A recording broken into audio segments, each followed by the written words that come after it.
ወገኖቼ እንዴት ናችሁ? ደህና ናችሁ? እኔ አስቴር ግደይ ይባላለሁ። የህይወት ክህሎት አሰልጣኝ ነኝ። ፒዲፒ በአስቱ በሚል በዩቲዩብ በቲክቶክ ፕሮግራም ትምህርቶች፣ ስልጠናዎች እያቀረብኩኝ ነው። ወገኖቼ እንዴት ናችሁ?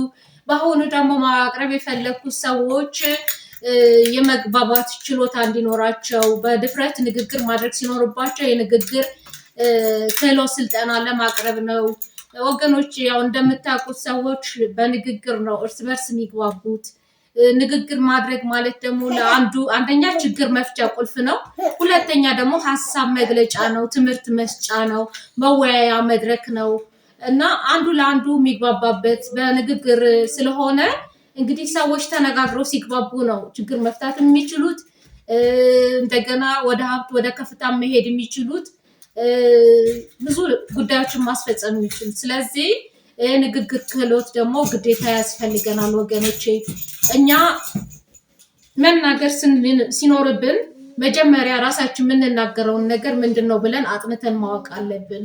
ከዛ በኋላ ሰው ፊት ስንቀርብ ደግሞ በሙሉ በራስ በመተማመን መንፈስ ውስጥ ሆነን ምንናገረውን ነገር ስንናገር ቀጥ ብለን እንደዚህ ትከሻችን ቀጥ አድርገን መቆም ካለብንም ቆመን ቁጭ ማለት ካለብንም ቁጭ ብለን መናገር የፈለግነውን ሀሳብ ማስተላለፍ የምንፈልገውን መልእክት አይን ለአይን ፊት ለፊት እየተግባባን ከሰዎች ጋር ሰዎች አይን ላይ ከስሜት መግባባት ስላለባቸው ከወሬ ብቻ ስላልሆነ እንደዚሁ እየተያየን ማውራት አለብን። ምንናገረው ነገር ደግሞ በጣም ፈጣን መሆን የለበትም፣ ቀስ ያለ በጣም መሆን የለበትም። በጣም ስለረዘመም አይደለም። ንግግር ማለት እንግዲህ መልእክት ማስተላለፍ ነው እስካልን መግባቢያ ነው እስካልን ድረስ ቀስ ብለን ምንናገረውን ሀሳብ ግልጽ የሆነ መልእክት ያለ ወደ ቁም ነገር የሆነ ንግግር እንናገራለን። ስንናገር እንደዚህ አይናቸውን እያየን ፈገግ እያልን ወደዛም ወደዚህ በተለይ አቅጣጫ ያሉ ሰዎችን እየተመለከትን መልእክታችን ጥርት ባለ ቋንቋ ግልጽ በሆነ እናስተላልፋለን። በዛ ሰዓት ደግሞ እነሱ መጠየቅ ከፈለጉ መናገር የሚፈልጉት ነገር ካለ ጊዜ እንሰጣቸዋለን። ጊዜ እንሰጥና ፊት ለፊት በደንብ እየተያየን ከሚናገሩት ከቃላቸው ብቻ ሳይሆን ከሁኔታቸው ከስሜታቸው ለመረዳት እንሞክራለን። በርህራሄ መንፈስ እናደምጣቸዋለን። ያሉትን ጥያቄ ሰምተን ደግሞ ጊዜ ሲሰጡን በመሃል ሳንረብሻቸው፣ በመሃል ሳናቋርጣቸው፣ በመሃል ፊት ሳነሳቸው ሌላ ተግባር ሳንጀምር ፊት ለፊት እየተያየን ሰምተን እንደገና ጥያቄያቸውን ሲጨርሱ መመለስ ግዴታ ነው ማለት ነው ወገኖች። ሁሉ ሰው እንግዲህ ተምሮ አልተፈጠረም አልተወለደም እና ንግግርም ደግሞ በልምምድ በሂደት የሚዳብር ነገር ነው እና ቤት ሆኖ በመለማመድ ሊሆን ይችላል ወይ ደግሞ ከጓደኞች ጋር በመናገር እንደዚህ መልእክት በማስተላለፍ ይጀመራል። ከዛ በኋላ አነስተኛ ስብሰባዎች ላይ ሊሆን ይችላል ወይ ደግሞ እንደዚህ የምትነግሩት ሰው ካለ እንደዛ በመቅረብ ይሆናል። ያው ዞሮ ዞሮ ደግሞ መልእክት ንግግር እንዲደመጥ ሆኖ ድምጽ ያለው በራስ መተማመን ያለው እርጋታ ያለው ወደ ቁም ነገሩ የሚያወራ ሰው ሆነን እንገኝ ነው። ሌላው ሲናገረን ደግሞ በትክክል ርህራሄ መንፈስ ማለት ያለበትን ነገር እስኪል እናስጨርሰው። ከዛ መጠየቅ የፈለገውን ነገር ደግሞ በደንብ እንረዳና መልስ እንስጠው ነው። ደግሞ ከንግግር ከወሬ ብቻ ሳይሆን ከሁኔታዎች እንረዳው። ሰው የሚያሳያቸው ምልክቶች ሁሉ ስሜቱ ሁሉ መረዳት አለብን ነው ወገኖቼ። እንግዲህ ሰዎች ተቸግረው እኛ ጋር ሊመጡ ይችላሉ። እኛ ራሳችን ተቸግረን ሌላ ቦታ ልንሄድ እንችላለን። ስብሰባዎች መድረክ መሪዎች ልንሆን እንችላለን።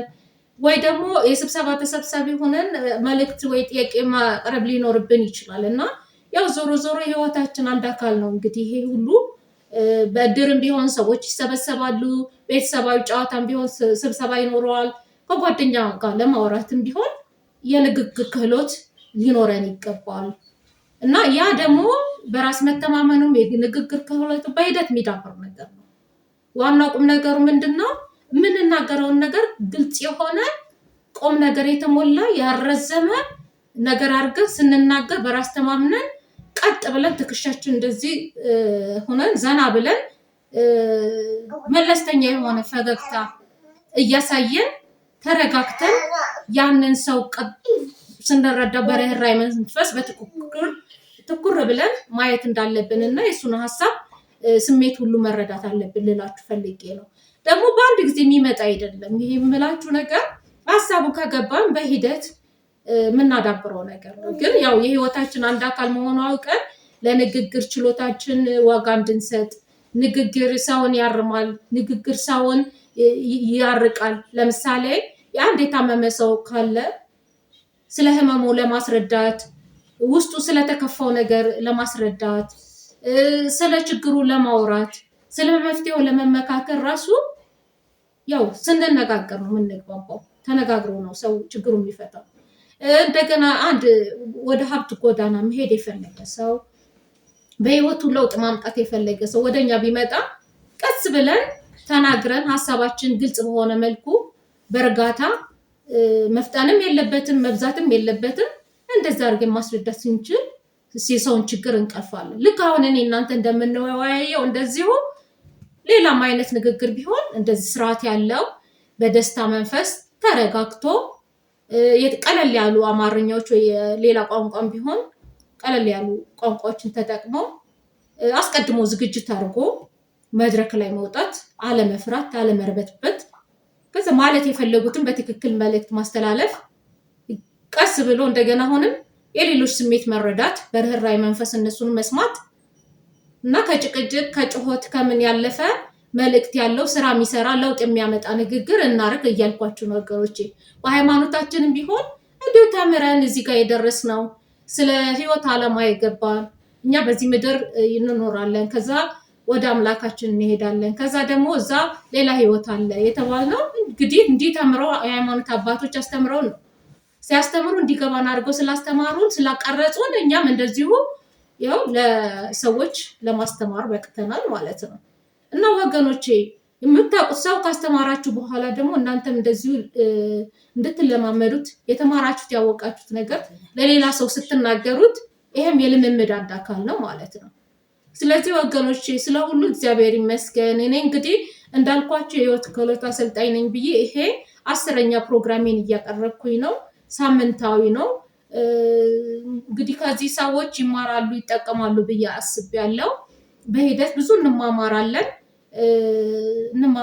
ብዙ እንወያያለን፣ ጠቃሚ ሐሳቦችን አካፍላችኋለሁ ብዬ አስቤያለሁና ዩቲዩቡን ላይክ፣ ሼር፣ ሰብስክራይብ እያደረጋችሁ ደግፉ። ሐሳብ ካላችሁ ደግሞ በኮሜንት ቦክስ ጻፉልኝ። ስለሁሉ እግዚአብሔር ይመስገን። አመሰግናችኋለሁ።